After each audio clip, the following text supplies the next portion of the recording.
Electric propulsion is the future. That much is certain, although there is quite a debate on how it will be applied. In this episode of the American Rail Club, we're taking a fair look of the future of transportation and comparing the Tesla Model 3's autopilot versus taking the train. Take a seat, or in this case, strap on your seatbelt and enjoy the ride.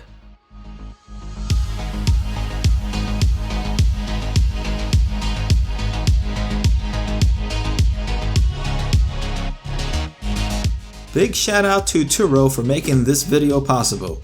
Turo is way better than a car rental. In a world where you can book a house or ride share from other people using your phone, Turo books better cars from local hosts across the US and around the world. This gives you the choice to choose from hundreds of unique cars for every occasion and every budget, for up to less than 35% than traditional car rental agencies, whenever and wherever. From Corollas to Corvettes and even Teslas, take your next trip through Turo. And use my referral code in the description when signing up for $25 off your first ride. The service and hosts on Turo are awesome people, and this trip was made so much easier and exciting because of it. It makes a fantastic last mile option in cities you can add to your list, and you don't have to deal with the hidden charges and trickery of car rental companies. Find the perfect car, book it, and grab it and go. Revolutionize your drive and skip the rental car counter with Turo. Now, before I continue in, let me be clear. Unfortunately, this won't be a Grand Tour Top Gear type of race. It's a very fair, in-depth, and clear perspective of autonomous driving versus riding a train. We're going from Indianapolis, Indiana to Chicago, Illinois, and the only train that actually covers that route is Amtrak's Hoosier State, which has seen far better days, better scheduling, and faster times.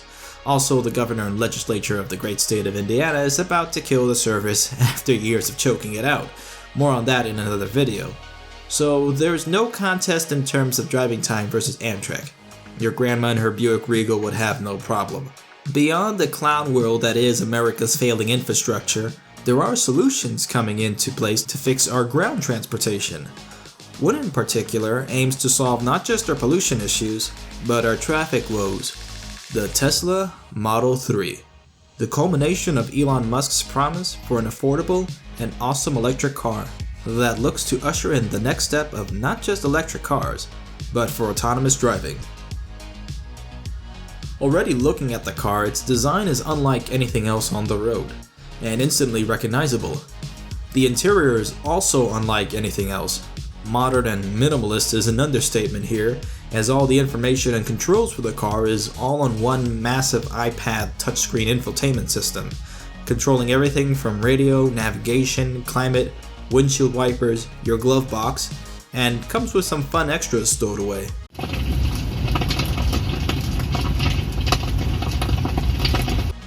It's a different take from your typical Lexus IS's, BMW 3 Series or Mercedes C-Class, and certainly higher quality than your overpriced Chevy. Now, unlike your typical high-speed train, you can't get up, stretch, and go to the bathroom while on the move, or order some alcohol.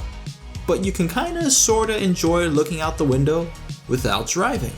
Autopilot is touted as the next leap forward for the automotive space, so much so that Elon predicts 50 years from now, our children will be wondering how people even drove 2-ton roving death cages. Testing a bit of what the future has in store for us, I thought I'd give it a try. With the new Navigate on Autopilot in the car, me and my girlfriend were able to drive up all the way from Indy to Chicago on dangerous I-65, with very light input from myself to remind the car that yes, I still have a pulse. It's especially helpful in moderate and heavy traffic.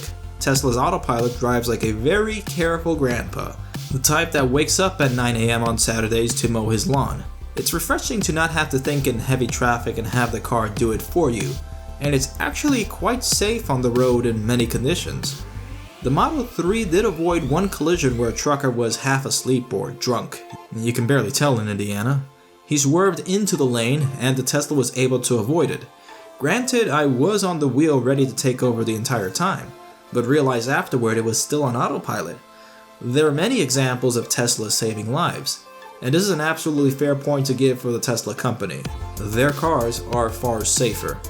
Now, I don't doubt that Elon Musk can get a working autonomous system for Tesla. The benefit of over-the-air updates is that the car is always getting better, and through machine learning, all the cars are connected to an AI neural network and learning how to drive, from inputs like data from its 8 cameras and 12 ultrasonic sensors, system mistakes, and driver mistakes all across the fleet. Kinda like Ultron, but for cars. Elon, this better not kill us all. Tesla is also planning to roll out full city driving sometime this year, meaning the car can drive itself in city traffic and stop at red lights. Then there's the supercharger network. It makes getting across country easier, cheaper, greener, funner, and unlike the other option that Musk has kind of abandoned, actually plausible. Tesla has solidified itself in the electric car industry through this vital network. None of the big three, the European car makers, nor our Lord and Savior Toyota, will be able to catch up to currently close to 1,500 supercharging stations worldwide, with the majority of them in the US. The proprietary charging solutions make Tesla the Apple of the car world, where you get to charge alongside other fellow Mac cultists, Tesla owners, and avoid rather interesting situations at gas stations. Not to say that Teslas get in their own situations, like dealing with coal-rolling dinosaurs. Hey you! Get off of my cloud! Range is still an issue for electric cars. Although 320 miles on the long-range model, more than enough to cover the necessary distances between most major cities, compared to 400 in most gas cars. Most commutes fall way under that, and when you drive your electric car home and charge it, you wake up to a full charge, so practically you never have to visit a gas station or supercharger ever in normal use. So what's the cost of taking one home? The upfront cost of a Tesla is quite expensive. Yes, the average cost for a car transaction in the US is about $36K, and that's less than the $35K Model 3 being touted.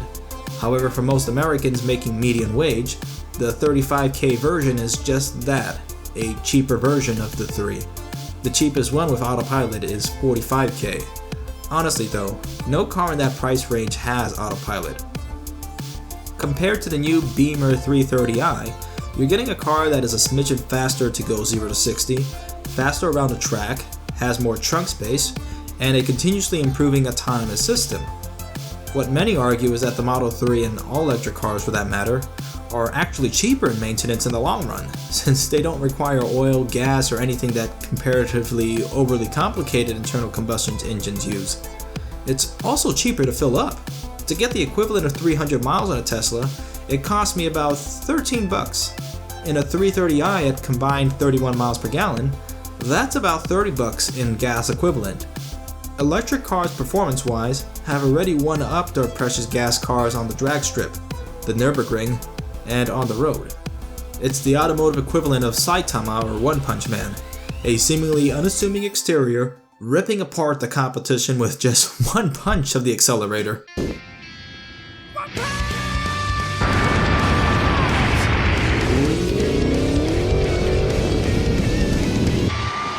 However, your neighbors will probably get the best benefit out of you owning one, where they don't have to hear the roar of a 2JZ cold start at 6 AM in the morning.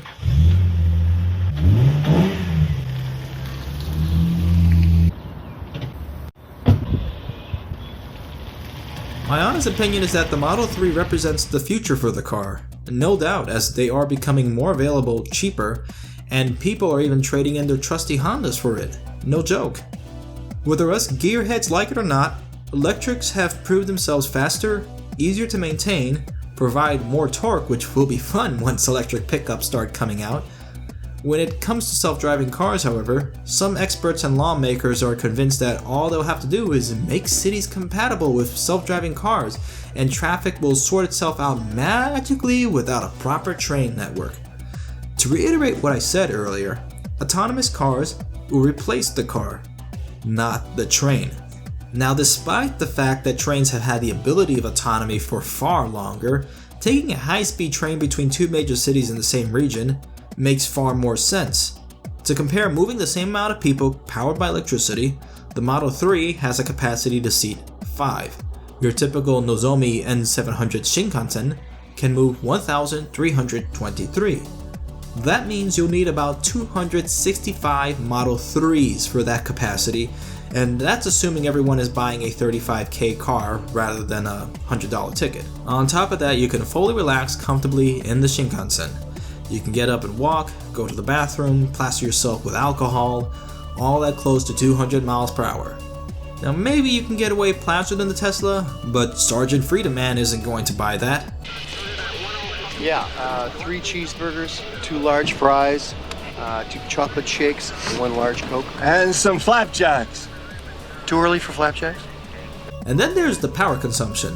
The N700 has 22,900 all-electric horsepower. The base rear-wheel drive Model 3 has 260. In total, 265 Model 3s produce in total 68,900 horsepower, 3 times as much as a Shinkansen to move the same amount of people. Okay, I know, it isn't exact since it isn't on a kilowatt per hour usage at typical running speed. The only data I can find is from China's bullet train, which consumed a recorded 3.8 kilowatt hour per 100 kilometer per passenger, or in American, roughly 6.1 kilowatt per hour per 100 miles. The Tesla consumes 26 kilowatt per hour per 100 miles, which means you have to have the car filled to its 5-passenger capacity to reach the same energy consumption per person. And we know that doesn't happen. The majority of Americans commute alone in their car, and that car is most likely a pickup, an SUV, or, God forbid, the cursed crossover. Funny enough, it used to be our God-given national duty to carpool, but now we can barely figure out how to drive correctly, let alone forget getting car insurance. Hello again! Car accidents kill more people per year than guns. As the dirty icing on death's delicious gas-flavored cake, most of our air pollution comes from driving. Ironically, LA having some of the strictest air pollution laws has the worst air pollution. Hooray for regulation! It's sad to say our American automobile obsession is killing us. And we don't even obsess about it right. We don't even have a speed limit-free autobahn. Elon's sentiments about modern driving in America are correct. Traffic is soul-destroying. It's like acid on the soul. It's horrible. We need a change. Some of our meme reviewer lords' promises include the Tesla network, an Uber-like application, but driverless. And that's great for last-mile trips in cities, especially in one like Chicago, where parking is ridiculously expensive and cumbersome to get around, especially when looking to charge your Tesla. However, in most world-class cities like Tokyo, Berlin, Hong Kong, Madrid, and more, the existence of rapid transit gives a very vital option for many to get around, without a direct cost of ownership like a car. Chicago has the L and Metra, which covers the needs of many Chicagoans, and in places like Tokyo, the majority of the population uses the train network, and ride-sharing companies aren't popular over there. What policymakers, urban planners, and other futurists like myself need to understand is that autonomous driving is not a panacea and one-size-fits-all solution. At this point, Tesla dominates everyone in showing a self-driving car without driver input. But as always, market demands and capabilities are always ahead of government thinking and regulation. Congress can barely figure out Twitter or food dispensers. Imagine those poor souls figuring out policy for autonomous vehicles. Christian Wolmar in his book Driverless Cars, On a Road to Nowhere, makes very valid points in the discussion of regulation and the practicalities of this new technology. One of those was, quote, "The extent to which policymakers who ought to be more skeptical are beginning to tailor policies in relation to this unreachable utopia. That is the most dangerous potential consequence of all of this hype. It is understandably seductive to dream of this new world, but also a diversion away from tackling the real and present problems posed by our transport policies." I would like to invite him on the show in a future episode to discuss more. Let me know what you think in the comments below. For the time being, you still need to keep your hands on the wheel for the Model 3 to operate in autopilot. There is still plenty on the road ahead, pun intended, for the automobile. To come full circle here, electric propulsion is the future by train and by car. The back and forth on this debate still remains, but we're continually moving forward. Studies claiming that battery production and energy consumption for an electric car causes more pollution are widely flawed, and have been recently debunked by multiple studies. and there's plenty industry-wide that can be done to streamline and remove waste out of the process for producing cars and fuel. Have you seen the new car graveyards? Traffic for some cities could actually become worse with autonomous vehicles, a problem that can be addressed by going back to the main purpose of transportation: moving people. Now sure, you can go ahead and build tunnels and stick cars in them one by one, but at that point, you know what, leave it to the kings of tunnel transit, the train. Now as a road tripper, the Model 3 is the smoothest and most easygoing experience I've had ever driving a car, and it does bring back a sparkle in the currently glum automotive industry. It's a bright future, where both electric cars and electric trains will go hand in hand to take our infrastructure to the next level.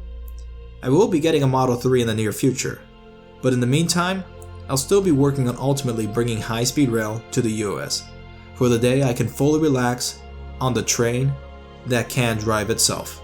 Nothing is ever going to be perfect, and there's no way we can exactly predict or simulate how our future infrastructure works.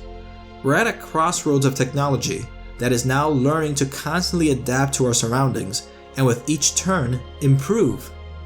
To answer the question, what's outside the simulation? The answer is options. A world where people can seamlessly move from one location to another in the most convenient, safest, and quickest way possible. The American car is about to evolve, and so too will the American train. Who wins? We all do. Thank you all for riding. If you enjoy the content we bring to you, be sure to subscribe to ARC by clicking subscribe and pull that bell. Here's a picture featured on Instagram by StarForce97. And be sure to follow us on Instagram and tag us for a chance to be featured next. Getting the word out on Better Transit America is made possible by you. Share this video with your friends, it's no cost and everyone is welcome aboard. You can support ARC further by upgrading your ticket to ride by supporting us on Patreon, where for a limited time, you can get this Make America's Railroads Great Again cap through pledging. And there's only a few left, and yes, they're made in America, so act fast. Thank you for your support. Next stop, the future.